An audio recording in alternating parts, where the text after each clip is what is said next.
ವಿಚಾರ ಸಭೆಯ ವೇದಿಕೆಯಲ್ಲಿರತಕ್ಕಂಥ ನಮ್ಮ ಪಕ್ಷದ ಮುಖಂಡರೇ ಹಾಗೂ ಇಲ್ಲಿ ಸೇರಿರ್ತಕ್ಕಂಥ ಎಲ್ಲ ನಮ್ಮ ಕಾರ್ಯಕರ್ತ ಬಂಧುಗಳೇ, ಈಗಾಗಲೇ ನಮಗೆಲ್ಲರಿಗೂ ಕೂಡ ತಿಳಿದಾಗೆ ನಮ್ಮ ವಿಧಾನಸಭಾ ಕ್ಷೇತ್ರದಿಂದ ನಮ್ಮೆಲ್ಲರ ನೆಚ್ಚಿನ ನಾಯಕ ಈ ಕ್ಷೇತ್ರದಲ್ಲಿ ಪಾದರಸದಂತೆ ಓಡಾಡಿ ಅಭಿವೃದ್ಧಿಯ ಪಥದತ್ತ ನಮ್ಮ ಈ ಕ್ಷೇತ್ರವನ್ನು ಕೊಂಡೊಯ್ದಂಥ UT ಖಾದರ್ ಅವರೀಗ ಕಣದಲ್ಲಿದ್ದಾರೆ.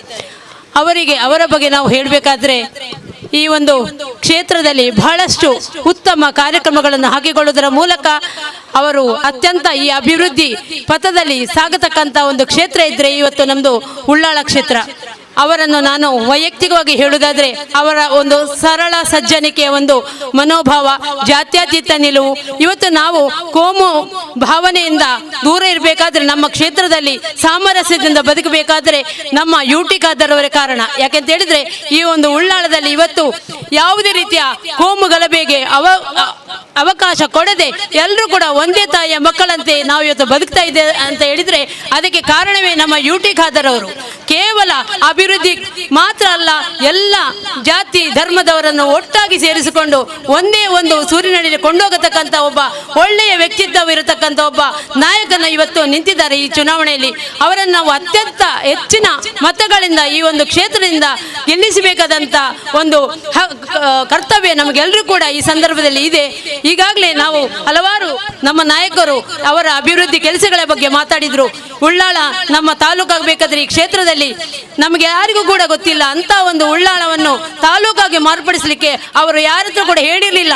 ಲಾಸ್ಟ್ ಕೊನೆ ಕ್ಷಣದಲ್ಲಿ ನಮಗೆ ಉಳ್ಳಾಲ ತಾಲೂಕಾಗಿದೆ ಅಂತ ಹೇಳುವಾಗ ನಮಗೆ ಕೂಡ ಆಶ್ಚರ್ಯ ಆಯಿತು. ಯಾಕೆಂತ ಹೇಳಿದ್ರೆ ನಾನು ಕೂಡ ಒಬ್ಬಳು ತಾಲೂಕು ಪಂಚಾಯತ್ ಸದಸ್ಯೆಯಾಗಿರ್ತಕ್ಕಂಥ ಸಂದರ್ಭದಲ್ಲಿ ಆ ಮೂಡಬಿದ್ರೆಯನ್ನು ತಾಲೂಕಾಗಿ ಮಾಡಬೇಕಾದ್ರೆ 9 ವರ್ಷದಿಂದ ಅವರು ಕಾಯ್ತಾ ಇದ್ರು. ಆದರೆ ನಮಗೆ ಯಾರಿಗೂ ಕೂಡ ಗಮನಕ್ಕೆ ಬರದೆ ಈ ಒಂದು ಕ್ಷೇತ್ರವನ್ನು ನಮ್ಮ ಉಳ್ಳಾಳ ತಾಲೂಕನ್ನಾಗಿ ಮಾರ್ಪಡಿಸಿದಂಥ ಕೀರ್ತಿ ಇದ್ರೆ ಅದು UT ಖಾದರ್ ಅವರಿಗೆ. ಈಗಾಗಲೇ ಅದಕ್ಕೆ ಸಂಬಂಧಪಟ್ಟಂತ ಅನೇಕ ಇಲಾಖೆಗಳು ಅದರ ಅಡಿಯಲ್ಲಿ ಬರ್ತದೆ. ಆಗ ನಮ್ಮ ಈ ತಾಲೂಕು ಬಹಳಷ್ಟು ಒಂದು ಅಭಿವೃದ್ಧಿಯ ಪಥದಲ್ಲಿ ಹೋಗುತ್ತದೆ ಎಂಬುದರಲ್ಲಿ ಸಂಶಯವೇ ಇಲ್ಲ. ಈಗಾಗಲೇ ನಮಗೆಲ್ಲ ಗೊತ್ತಿದೆ, ಕಳೆದ ಬಾರಿಯ ಚುನಾವಣೆಯಲ್ಲಿ ಸಿದ್ದರಾಮಯ್ಯರವರು ನಮಗೆ ಕೊಟ್ಟಂತ ಹಲವಾರು ಪ್ರಣಾಳಿಕೆ 165 ಪ್ರಣಾಳಿಕೆಯಲ್ಲಿ 150 ಪೂರೈಸಿದಂತ ಇದು ನಮ್ಮ ಕಣ್ಣೆದುರಲ್ಲಿ ಇದೆ. ಅದರಲ್ಲಿ ನಮ್ಮ BPL ಸುಮಾರು 1 ಕೋಟಿಯಷ್ಟು BPL ಜನರಿಗೆ BPL ಕಾರ್ಡ್ ಅನ್ನು ವಿತರಿಸಿದ್ದಾರೆ. ಅದರಲ್ಲಿ 7 kg ಅಕ್ಕಿಯನ್ನು ಕೊಡ್ತಾ ಇದ್ದದ್ದು ಈಗ ಅದು 5 kg ಇಳಿದಿದೆ. ಇದು ತಮಗೆಲ್ಲರಿಗೂ ಗೊತ್ತಿದ್ದಂತಹ ವಿಷಯ.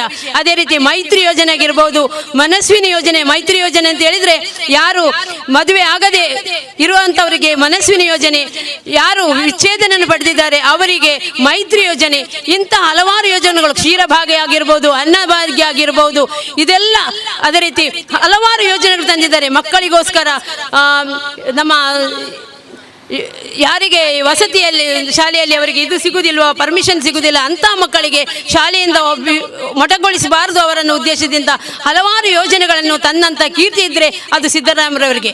ಮೊನ್ನೆ ಈಗ ತಾನೇ ನಮಗೆಲ್ಲರಿಗೂ ಗೊತ್ತಿದೆ. ಯಾಕೆಂತೇಳಿದ್ರೆ ನಮ್ಮ ಏನು ಇವತ್ತು ಗ್ಯಾರಂಟಿ ಕಾರ್ಡ್ ಇದೆಯಾ, ಇದನ್ನು ಈಗಾಗಲೇ ಅಷ್ಟೊಬ್ಬರವರು ತಮ್ಮ ಮುಂದೆ ಇಟ್ಟಿದ್ದಾರೆ.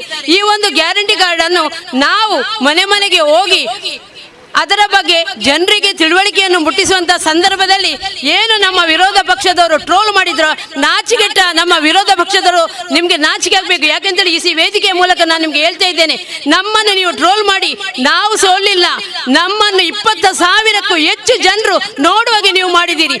ನಮ್ಮ ಏನು ಉಚಿತವಾಗಿ ಕೊಡತಕ್ಕಂಥ ಗ್ಯಾರಂಟಿ ಇದೆಯಾ ಅದನ್ನು ನೀವು 20,000 ಜನರಿಗೆ ಮುಟ್ಟಿಸುವಂತ ಕೆಲಸವನ್ನು ನೀವು ಮಾಡಿದ್ದೀರಾ. ನಿಮಗೆ ನಾನು ಈ ವೇದಿಕೆ ಮೂಲಕ ಧನ್ಯವಾದ ಹೇಳಲಿಕ್ಕೆ ಇಷ್ಟಪಡ್ತಾ ಇದ್ದೇನೆ. ನನಗೆ ಈ ಒಂದು ಅವಕಾಶವನ್ನು ಕಲಿಸಿಕೊಟ್ಟಂತ ತಮಗೆಲ್ಲರೂ ಕೂಡ ವಂದಿಸುತ್ತಾ, ನಮ್ಮ ಈ ಕ್ಷೇತ್ರದಿಂದ UT ಖಾದರ್ ಅವರನ್ನು ಕಳೆದ ಬಾರಿ 19,000ಕ್ಕೂ ಹೆಚ್ಚಿನ ಮತಗಳಿಂದ ನೀವು ವಿಜಯಶಾಲಿಯನ್ನಾಗಿ ಮಾಡಿದ್ದೀರಾ. ಈ ಬಾರಿ ಅದರ 2 ಪಟ್ಟು ಜಾಸ್ತಿಯಾಗಿ ಈ ಒಂದು ಕ್ಷೇತ್ರದಿಂದ ಅವರನ್ನು ಚುನಾಯಿಸುವಂತೆ ತಮ್ಮಲ್ಲಿ ಮತ್ತೊಮ್ಮೆ ಕಳಕಳಿಯಾಗಿ ಪ್ರಾರ್ಥಿಸುತ್ತಾ ನನ್ನೆರಡು ಮಾತನ್ನು ಮುಗಿಸ್ತೇನೆ. ಧನ್ಯವಾದಗಳು.